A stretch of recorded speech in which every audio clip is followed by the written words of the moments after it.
আজকে আবার আমি নতুন কি ভিডিও বানালাম চলুন দেখে আসি। তো চলুন শুরু করা যাক। হ্যালো গাইস, আসসালামু আলাইকুম। আমি অর্নিয়ামিন আপনাদের জন্য নিয়ে এসেছি আজকে একটা নতুন ভিডিও। তো ভিডিওটি শুরু করা যাক। শীত তো চলেই যাচ্ছে, পিঠা তো আর খাওয়া হচ্ছে না, তাই এই পিঠাটা ট্রাই করলাম আমরা। আসলে পিঠাটা কত বেশি মজা, আসলে যারা যারা খেয়েছেন তারা তারাই বুঝতে পারবেন। পিঠাটা অনেক বেশি মজা হয়। যাই হোক, বরিশালের মানুষ তো সচরাচর পিঠাটা বানায় না, তাই আমরা একটু ট্রাই না হয় করলাম। আমার আম্মু, আমি, আমার আন্টি, আমরা সবাই মিলে পিঠাটা বানাচ্ছি।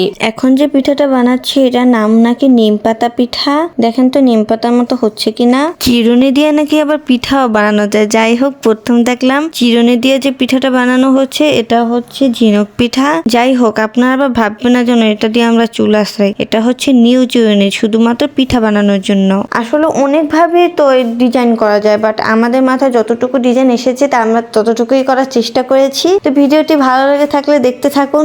তো চলুন দেখে আসা যায় কিভাবে পিঠাগুলো তৈরি করা হচ্ছে।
ওয়াও, মাশাআল্লাহ, দেখুন কত সুন্দর সুন্দর পিঠা বানিয়েছে আমার আন্টি। এগুলো পুরোটাই করেছে আমার আন্টি, ওনার কত গুণ দেখুন। যাই হোক, এবার পিঠাগুলো ভাজার পালা। এবার পিঠাগুলোকে হালকা করে ভেজে এগুলোকে গরম অবস্থায় গুড়ের মধ্যে ভেজানো হবে। এখানে আম্মু পিঠাগুলোকে ভেজে নিচ্ছে এবং গুড় তৈরি করে নিচ্ছে গুড়ের মধ্যে পিঠাগুলোকে ভেজানোর জন্য। যাই হোক, এক এক করে পিঠাগুলো ভেজে নিচ্ছে। এবার সেই গরম গরম পিঠাগুলো গুড়ের মধ্যে ছাড়তে হবে, সাথে সাথেই উঠিয়ে ফেলতে হবে। ঠান্ডা হওয়ার পর প্যাকেট করতে হবে। দেখুন কত সুন্দর হয়েছে। এগুলোকে আম্মু এখন প্যাকেট করে নিচ্ছে আব্বুর জন্য।